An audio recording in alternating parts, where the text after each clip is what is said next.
So now we are going to study about Mantoux test, tuberculin test या हम लोग hyper sensitivity test. यहाँ पे हम लोग ये देखेंगे कि अगर मान लो किसी को ट्यूबरकुलोसिस हो रखा है तो उसके अंदर कुछ न कुछ ट्यूबरकुलोसिस बैक्टीरिया के अगेंस्ट इम्यूनिटी भी डेवलप हुई होगी, है ना, चाहे उसको डिसीज हुआ हो या टीबी का इंफेक्शन हुआ हो। तो अगर यहाँ पे हम हाइपर सेंसिटिविटी देख रहे हैं किसी भी ट्यूबरकुलर एंटीजन के अगेंस्ट, तो अगर उसे डिसीज हुआ होगा तो बॉडी उसकी ज्यादा फाइट कर रही होगी ट्यूबरकुलोसिस से। तो जब उसमें ऐसा एंटीजन हम लोग इंजेक्ट कर देंगे उसकी बॉडी में तो ज्यादा सीवियर रिएक्शन आने के चांसेस हैं। मतलब अगर एक्टिव ट्यूबरकुलोसिस है तो जो ये टेस्ट होगा ये ज्यादा पॉजिटिव आएगा, जैसे भी हम लोग इसको मेजर करते हैं। लेकिन अगर एसिम्प्टोमेटिक इन्फेक्शन होगा तो ये रिएक्शन कम होगा, जिस रिएक्शन हाइपर सेंसिटिविटी की हम लोग बात करने जा रहे हैं। और इसके अलावा दो चीजें और हैं।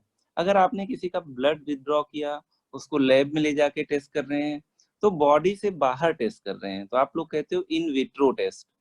लेकिन अगर बॉडी के अंदर कुछ इंजेक्ट करके फिर बॉडी का रेस्पॉन्स देखा जाए तो आप लोग इसको कहते हो इन विवो टेस्ट। तो मॉन्टुक्स टेस्ट में हम लोग कोई चीज निकालते नहीं है बल्कि बॉडी में इंजेक्ट करते हैं। बॉडी में हम लोग पीपीडी इंजेक्ट करते हैं, ठीक है, इस बैक्टीरिया के ट्यूबरकुलोसिस बैक्टीरिया के कुछ कंपोनेंट्स इंजेक्ट करते हैं जिसको पीपीडी कहते हैं। पीपीडी का मतलब होता है प्यूरिफाइड प्रोटीन डेरिवेटिव। उसकी जो यूनिट होती है उसको हम लोग कहते हैं ट्यूबरकुलिन यूनिट। यहाँ पे सबसे पहली चीज लिख लेते हैं पीपीडी। कुछ लोग इसको पीपीडी टेस्ट भी कहते हैं, purified protein derivative, purified protein derivative. ये टीबी के एंटीजेंस होते हैं जिसे हम लोग इंजेक्ट करने जा रहे हैं। अगर उसको टीबी हुआ होगा तो वो टीबी से फाइट कर रहा होगा, है ना, TB as a antigen body में ढेर सारी इम्यूनिटी इंड्यूस कर चुकी होगी। तो अगर हम उसको एंटीजन देंगे तो जो इम्यूनिटी उसने प्रोड्यूस कर रखी है यहाँ पे एंटीजन एंटीबॉडी रिएक्शन होगा। और जहाँ पे भी ऐसा रिएक्शन होता है बॉडी में कुछ न कुछ सेल्यूलर डैमेज या इन्फ्लेमेशन होता है, तो हम उस इन्फ्लेमेशन को मेजर करना चाहेंगे। इसकी जो यूनिट होती है उसको हम लोग लिखते हैं ट्यूबरकुलिन यूनिट्स में मेजर करते हैं, ट्यूबरकुलिन यूनिट। इसके अलावा आप लोग ये देख लीजिए कि अगर किसी की बॉडी में कुछ इंजेक्ट करके टेस्ट करते हैं तो वो इन विवो टेस्ट होता है। तो मॉन्टुक्स टेस्ट में हम लोग कुछ न कुछ प्रोटीन डेरिवेटिव इंजेक्ट करते हैं, उसके बाद बॉडी का रेस्पॉन्स देखते हैं, तो ये एक तरह का इन विवो टेस्ट हो गया। सबसे पहले लिख लेते हैं यहाँ पे इन विट्रो टेस्ट क्या होता है। जो नॉर्मली हम लोग टेस्ट कराते हैं वो इन विट्रो ही होते हैं। यहाँ पे लिख लेते हैं इन विट्रो में are those in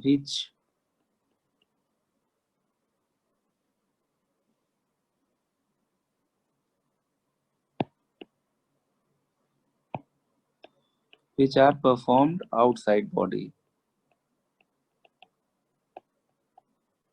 that is in lab, है ना। इसके अलावा अगर इन विवो की टेस्ट की बात किया जाए तो इन विवो का ये मतलब है कि उसी ऑर्गेनिज्म या उसी होस्ट में करेंगे। देख लेते हैं in vivo test done in subjects body, subjects body. तो यहाँ पे अगर मॉन्टुक्स टेस्ट की बात किया जाए तो यहाँ पे हम लोग कुछ प्रोटीन डेरिवेटिव्स इंजेक्ट करेंगे तो एक तरीके से ये कैसा हो जाएगा, आपका इन विवो टेस्ट हो जाएगा। लिख लेते हैं therefore Mantoux test is an in vivo test,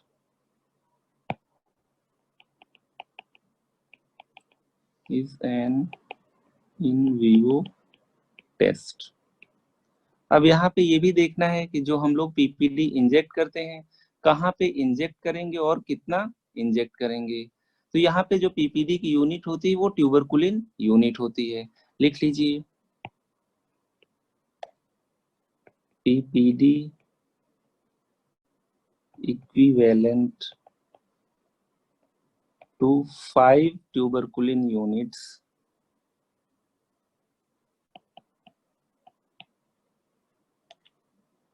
is injected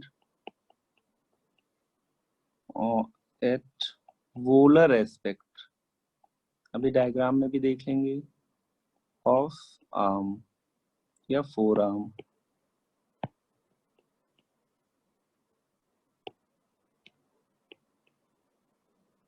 volar aspect को कह सकते हैं आप वेंट्रल एस्पेक्ट। फिर इसके बाद हम लोग देखते हैं, और ये जो पीपीडी यहाँ पे हम लोग नॉर्मली यूज करते हैं, दो टाइप की पीपीडी होती है, हम लोग स्टैंडर्ड यूज करते हैं। यहाँ पे लिख लीजिए जो हम लोग यूज करने जा रहे हैं, that is PPD S. S stands for standard. PPD RT 23 भी यूज करते हैं, उसका जिक्र नहीं करेंगे क्योंकि ये ज्यादा कॉमनली यूज होता है। तो जब किसी के वोलर एस्पेक्ट पे, हैंड पे हम लोग पीपीडी इंजेक्ट कर देते हैं 5 ट्यूबरकुलिन के अमाउंट में, तो उसके बाद क्या होता है कि यहाँ पे इम्यून रिएक्शन होता है। इम्यून रिएक्शन होगा तो दो चीज हो सकती है, इरिथमा और इंड्यूरेशन। इरिथमा हमारे लिए मीनिंगलेस होता है, इंड्यूरेशन जो होता है उसको हम लोग मेजर करते हैं। तो यहाँ पे पहले एक हैंड बना लेते हैं सिंपल सा।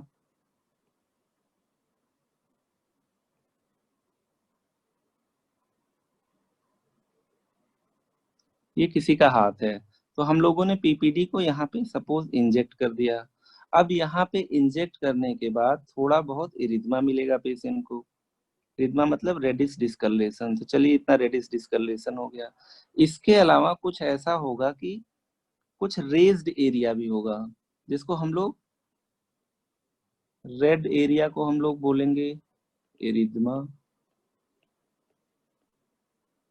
और जो रेज्ड एरिया होगा उसको हम लोग बोलेंगे इंड्यूरेशन।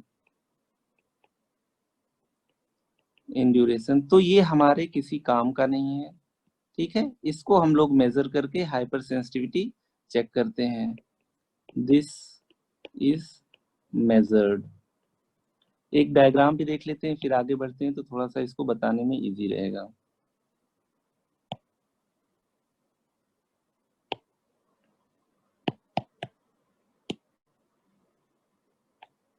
यहाँ पे आप देख पा रहे हो कि यहाँ पे हम लोगों ने पीपीडी को इंजेक्ट कर दिया है, ठीक है। तो इस टाइप से थोड़ा थोड़ा सा रेड आप देख पा रहे हो, इसको हम लोग कहेंगे इरिथमा। अगर ये फील भी हो जाए तो इंड्यूरेशन होगा। एक ट्यूबरकुलिन सिरिंज लेते हैं और यहाँ पे हम लोग 5 ट्यूबरकुलिन यूनिट्स हम लोग पीपीडी इंजेक्ट कर देते हैं, ठीक है। ये ट्यूबरकुलिन सिरिंज है, या हम लोग 1 ml सिरिंज से भी कर सकते हैं। इस तरीके से आप देख पा रहे होगे कि यहाँ पे छोटा सा व्हील बन गया, उभार आ गया, इसको हम लोग व्हील कहते हैं। 30 मिनट्स में ये सबसाइड हो जाएगा। जब ये सबसाइड हो जाएगा तो थोड़ा बहुत इरिथमा यहाँ पे प्रोड्यूस होगा, मतलब रेडनेस। उसके अलावा फिर इसके बाद इंड्यूरेशन आना शुरू होगा। इरिथमा का मतलब ये है कि केवल वहां पे रेड हो गया, कुछ फील नहीं हो रहा है। इंड्यूरेशन का मतलब वहां की स्किन थोड़ी सी उठ गई है, तो हमें इस इंड्यूरेशन को मेजर करना होता है। ये लगाने की टेक्निक आपने देख ली। इसके अलावा और आइए, यहाँ पे हम लोगों ने किसी को लगा रखा है, तो आप देख पा रहे होगे जहां तक इंड्यूरेशन की बात है, यहाँ तक देखो रेडनेस आपको दिख रहा है। और आगे थोड़ा सा जाओगे तो इंड्यूरेशन जैसा दिख रहा है, जहाँ पे स्किन रेज हो चुकी है। तो हमारे काम का क्या होता है कि ये इंड्यूरेशन वाला पार्ट होता है, ये अंदर वाला पार्ट, ठीक है। इरिथमा को हम लोग मेजर नहीं करते हैं। दूसरी चीज ये है कि जो हम लोग यहाँ मॉन्टुक्स की बात कर रहे हैं, मेजर तो हम ऐसे भी कर सकते हैं और ऐसे भी कर सकते हैं। ये वाला गलत है, मतलब हमें ट्रांसवर्स मेजर करना है, ये वाला डिस्टेंस, ठीक है। ये वाला लॉन्गिट्यूडनल मेजरमेंट नहीं लेना है, ठीक है। तो इतनी चीज देख लेते हैं, फिर अब हम लोग रफ डायग्राम में देखते हैं।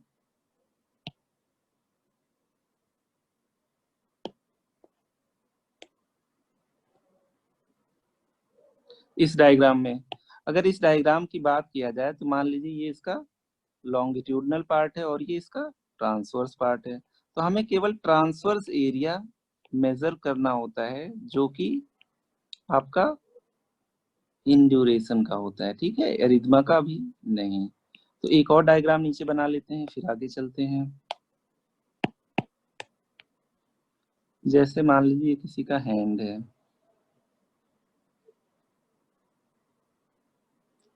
यहाँ पे हम देख पा रहे हैं कि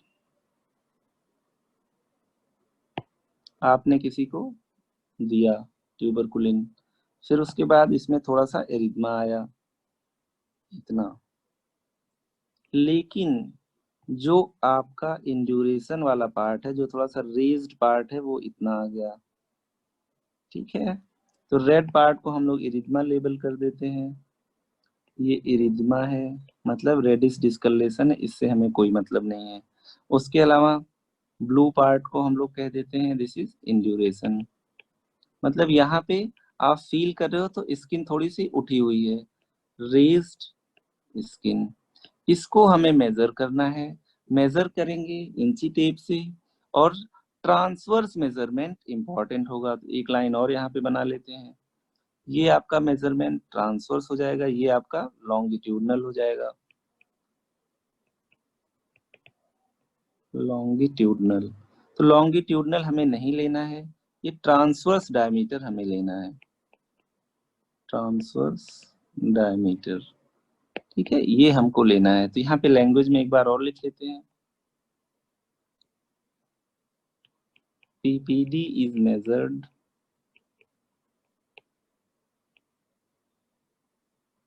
transversely, not longitudinally, because longitudinal estimation या measurement may give false positive results as the direction of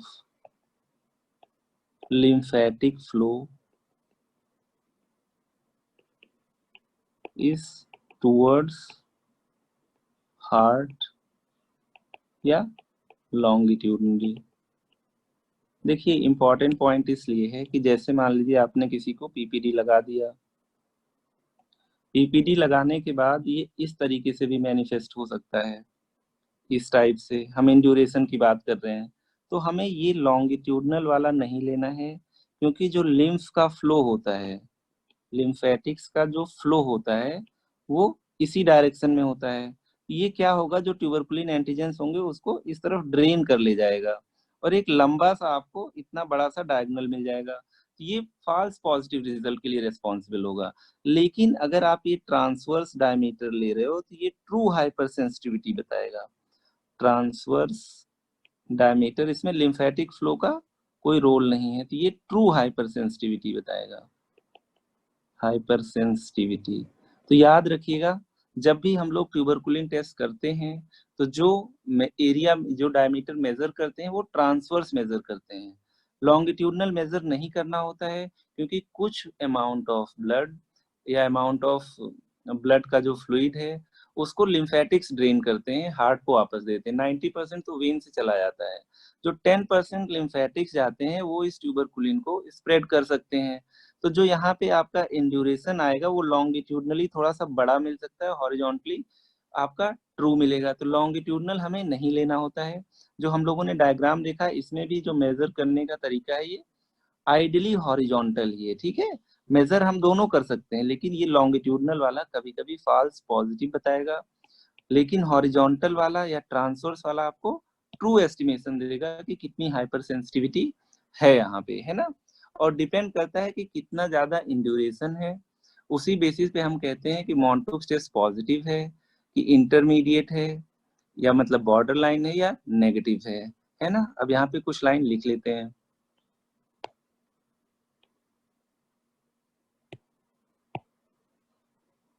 फिर से लिख लेते हैं। The injection is given on volar, मतलब ventral aspect of forearm by 26 gauge needle, 26 gauge needle। तो यहाँ पे जब आप देखोगे, तो एक छोटा सा रेज्ड एरिया बन जाएगा, जिसमें आपको लगेगा कि जो आपने इंजेक्ट किया है वो फिल हो गया है, मतलब इंट्राडर्मल रूट से दिया है। बाय इंट्राडर्मल रूट आपने स्किन में लगाया है, डर्मिस में, तो आईडी रूट है। इसके बाद आप अगर सही से इसको लगाए हो, तो यहाँ पे एक व्हील बनना चाहिए। दिस में lead two wheel formation, wheel formation, है ना, आपने डायग्राम में देखा भी था, व्हील बन गया था। तो यहाँ पे जैसे ही ये स्किन में लगेगा, स्किन में थोड़ा सा इस तरीके से रेज्ड एरिया आ जाएगा, इसको आप लोग व्हील बोलोगे।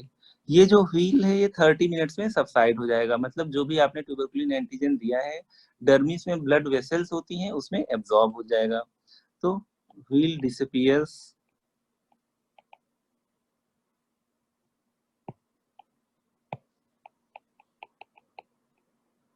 In about 30 minutes.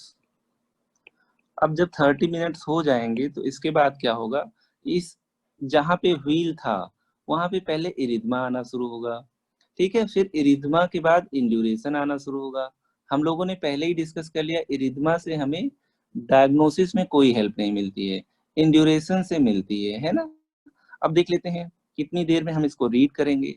तो जो देखा गया हाइपर सेंसिटिविटी रिएक्शन है 48 आवर्स तक लग जाते हैं फुली मैनिफेस्ट होने में, 72 तक लग सकते हैं। तो इसलिए हम इस टेस्ट को अर्लीस्ट 72 आवर्स पे रीड करते हैं, आइडली सॉरी अर्लीस्ट 48 आवर्स पे रीड करते हैं, आइडली 72 आवर्स पे रीड करते हैं, और एक 1 वीक तक रीड कर सकते हैं। ठीक है, लिख लेते हैं, the test should be read at 48 hours और by 72 hours। यहाँ पे ब्रैकेट में लिख लेते हैं 48 hours to 72 hours, मतलब आफ्टर 2 days हम रीड कर सकते हैं इसको। ठीक है, और जो रीड करेंगे हम लोग तो क्या देखेंगे, we will feel the erythema, feel the induration. तो हमें हाथ से टच करके फील करना पड़ेगा यहाँ पे कि कुछ रेज्ड एरिया है, जो इरिथमा है वो आपको फील नहीं होगा, वो केवल दिखेगा। जो रेज्ड एरिया होगा उसे आप हाथ से महसूस करोगे, पेन से मार्क कर लोगे, फिर इसको किसी भी मेजरिंग इंस्ट्रूमेंट से मेजर कर लोगे। तो एक बार और बना लेते हैं यहाँ पे,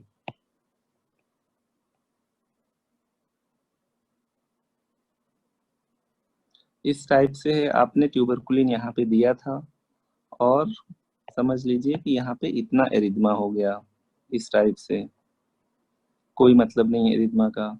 जो इंड्यूरेशन हो रखा है उससे मतलब है, चलिए मान लीजिए इतना इंड्यूरेशन हो रखा है। तो इंड्यूरेशन में भी आपको मेजर क्या करना है, आप फील करते हुए जाएंगे, फील करते हुए जाएंगे कि यहाँ पे आपको लग रहा है कि थोड़ा सा स्किन रेज्ड है।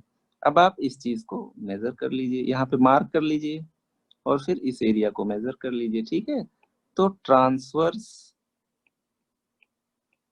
Diameter of induration is taken into account.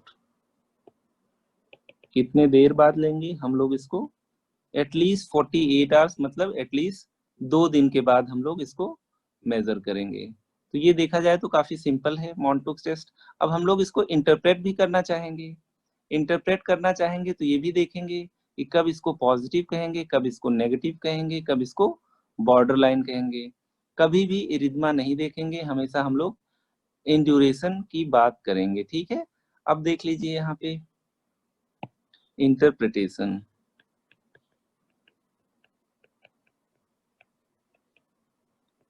अगर ये लेस देन 5 मिलीमीटर आया हुआ है तो आप कहोगे कि ये नेगेटिव है और कोई एक्टिव डिसीज नहीं है।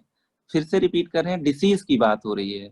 अगर इसको इन्फेक्शन भी ना हुआ रहा होगा प्राइमरी, तो ये 5 मिलीमीटर भी नहीं आएगा। ठीक है, बिल्कुल ही नेगेटिव होगा। तो यहाँ पे देख लेते हैं हम लोग, अगर ये लेस देन 5 मिलीमीटर है, मतलब यहाँ पे हाइपर सेंसिटिविटी हुई, मान लीजिए 3 सेंटीमीटर आया, सॉरी 3 मिलीमीटर आया, लेकिन इतना ज्यादा नहीं आया कि आपको लगे कि एक्टिव डिसीज है और पेशेंट इस समय फाइट कर रहा है एक क्या कहते हैं बल्क ऑफ ट्यूबरकुलर बैक्टीरिया से, तो इसको हम लोग कह देते हैं नेगेटिव है। या नेगेटिव का मतलब no active disease, no active disease. समझ पा रहे हो आप लोग, इन्फेक्शन की बात नहीं कर रहे, इन्फेक्शन तो हुआ ही होगा, हर किसी को टीबी का इन्फेक्शन होता है, चाहे वो हील कर जाता है चाहे डोरमेंट पड़ा होता है। इसके अलावा सेकेंड कंडीशन ले लेते हैं, 5 मिलीमीटर टू 10 मिलीमीटर, मतलब बात किया जाए तो लेस देन 1 सेंटीमीटर है। इसको हम लोग कहते हैं बॉर्डर लाइन या इंटरमीडिएट। इसमें हमें अब और चीजें देखना पड़ेगा कि बाकी क्लिनिकल फीचर्स अगर टीबी के सपोर्ट में होंगे या पेशेंट इम्यूनो कॉम्प्रोमाइज्ड होगा तो हम इसे पॉजिटिव मान लेंगे, मतलब ये टीबी के फेवर में है। अगर और कोई साइन एंड सिम्टम नहीं होगा, पेशेंट इम्यूनो कॉम्प्रोमाइज नहीं होगा, तो हम मान लेंगे ये नेगेटिव जैसा है। लेकिन इसके लिए हम लोग टर्म यूज करते हैं बॉर्डर लाइन और इंटरमीडिएट। लिख लेते हैं बॉर्डर लाइन या intermediate, intermediate between negative and positive. तो यहाँ पे क्लिनिकल फीचर से मैच करेंगे, देखेंगे उसमें वेट लॉस हुआ है, फीवर कैसा आता था, एपेटाइट कैसी है, कफ वगैरह है, या कोई एब्डोमिनल या ब्रेन सिम्टम तो नहीं है। यहाँ पे अगर पेशेंट इम्यूनो कॉम्प्रोमाइज्ड है तो इसका मतलब उसके पास इतनी इम्यूनिटी ही नहीं थी कि और ज्यादा हाइपर सेंसिटिविटी वो यहाँ पे हाइपर सेंसिटिव रिएक्शन मैनिफेस्ट करे, तो इसको पॉजिटिव लिख लेंगे। तो यहाँ पे एक लाइन लिखते हैं, दिस इज कंसीडर्ड सिग्निफिकेंट और positive if patient is immuno compromised. आप लोगों को पता है कौन कौन से पेशेंट इम्यूनो कॉम्प्रोमाइज्ड होते हैं। मान लीजिए HIV के केस में आप ये टेस्ट किए और आपको कॉम्प्रोमाइज्ड, HIV के केस में मान लीजिए आपने इस टेस्ट को किया, तो अगर 6 मिलीमीटर है तो भी वो सिग्निफिकेंट है, ठीक है। If patient is immuno compromised, example यहाँ पे लिख लेते हैं HIV या स्टीरॉयड ट्रीटमेंट पे है। अब देख लीजिए 5 मिलीमीटर है तो आपने कह दिया था नेगेटिव है, 5 to 10 है तो आपने कह दिया बॉर्डर लाइन है, 10 से ज्यादा होगा तो आप कहोगे अब मॉन्टुक्स पॉजिटिव है। इसका मतलब इट सजेस्ट डिसीज, कंफर्मेटरी नहीं है, लेकिन अगर बाकी क्लिनिकल फीचर्स टीबी के फेवर में है और मॉन्टू भी पॉजिटिव है तो आप कह सकते हो suggest disease in presence of clinical features. लिख लेते हैं थर्ड, ग्रेटर देन 10 मिलीमीटर, या इसी को कह देते हैं ग्रेटर देन 1 सेंटीमीटर कह सकते हैं। तो यहाँ पे हम लोग लिख लेते हैं सजेस्ट डिसीज, मतलब इनको ट्यूबरक्लोसिस की डिसीज है। कब? In presence of clinical features. ऐसा नहीं कि किसी का मॉन्टुक्स करा दिए पॉजिटिव आ गया तो हम कह सकते हैं कि उसको टीबी की डिसीज है, नहीं, वो केवल हाइपर सेंसिटिव है। Suggest disease in presence of clinical features,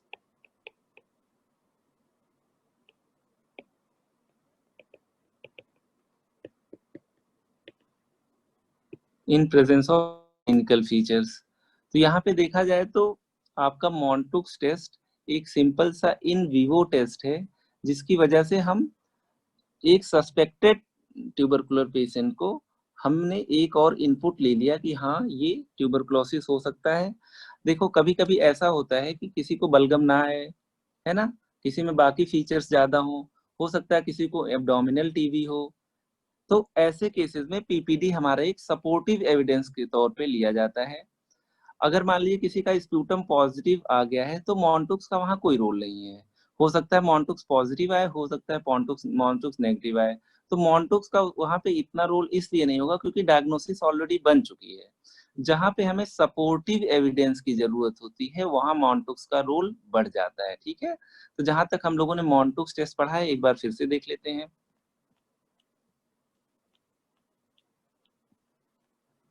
मॉन्टुक्स में हमने बात किया कि कुछ ट्यूबरकुलर बैक्टीरिया के एंटीजेंस हम लोग बॉडी में इंट्रोड्यूस करते हैं, मतलब इन विवो टेस्ट करते हैं। पीपीडी, प्यूरिफाइड प्रोटीन डेरिवेटिव्स, जो कि बैक्टीरिया के कुछ एंटीजेंस हम लोग प्रोसेस करके इंट्रोड्यूस करते हैं।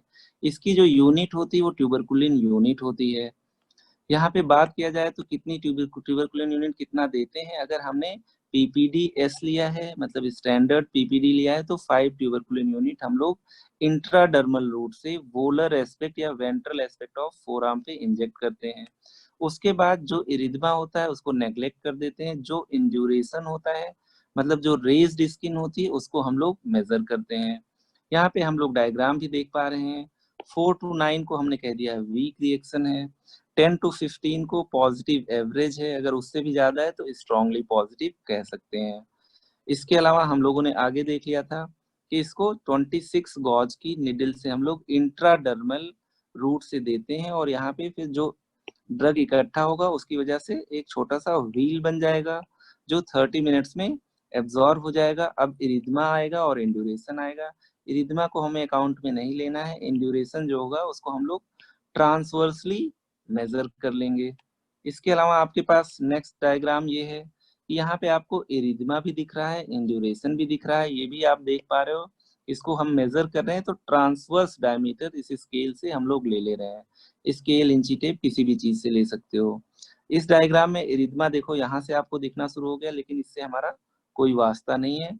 हमें जहां से इंड्यूरेशन मिल रहा है उसको कंसीडर करके ट्रांसवर्सली मेजर करना है। यहाँ पे भी हम लोगों ने हैंड रिटन डायग्राम में इरिथमा इंड्यूरेशन देखा, लॉन्गिट्यूडनल नहीं लिया, ट्रांसवर्स ले लिया। अब जो हम लोगों ने मेजर किया है ट्रांसवर्स डायमीटर, उसके बेसिस पे देखेंगे 48 टू 72 आवर्स के बाद कि कितना इंड्यूरेशन है इसमें। इंड्यूरेशन को आपको फील करना पड़ेगा, इरिथमा तो आपको रेडनेस ऐसे ही दिख जाएगी। तो जब हम लोगों ने इंड्यूरेशन फील किया तो उसको हम लोगों ने ट्रांसवर्सली मेजर किया। 5 मिलीमीटर से कम है मतलब नेगेटिव है। टीबी इन्फेक्शन है, टीबी डिसीज नहीं है, नो एक्टिव डिसीज। इसके अलावा 5 to 10 है तो बॉर्डर लाइन कहेंगे। बाकी सिनेरियो पे ये सिग्निफिकेंट भी हो सकता है, इनसिग्निफिकेंट भी हो सकता है। अगर इम्यूनो कॉम्प्रोमाइज्ड है तो हम इसे सिग्निफिकेंट ले लेंगे। इम्यूनो कॉम्प्रोमाइज होने के लिए जरूरी नहीं केवल एचआईवी हो या केवल स्टीरॉयड हो। अगर मेल न्यूट्रिशन का पेशेंट होगा, कुपोषित होगा, तो भी उसकी इम्यूनिटी बहुत अच्छी नहीं होगी, उस केस में भी ग्रेटर देन 5 मिलीमीटर हम लोग सिग्निफिकेंट ले लेते हैं। फिर उसके बाद अगर 10 मिलीमीटर से ज्यादा है या 1 सेंटीमीटर से ज्यादा है तो क्लिनिकल फीचर्स अगर सपोर्ट कर रहे हैं तो हम लोग एक इसको एक्स्ट्रा एविडेंस ऑफ ट्यूबरक्लोसिस मान सकते हैं और ड्रग स्टार्ट कर सकते हैं अगर डायग्नोसिस तक हम पहुंच गए हैं। ठीक है, दैट्स ऑल अबाउट मॉन्टूफ टेस्ट।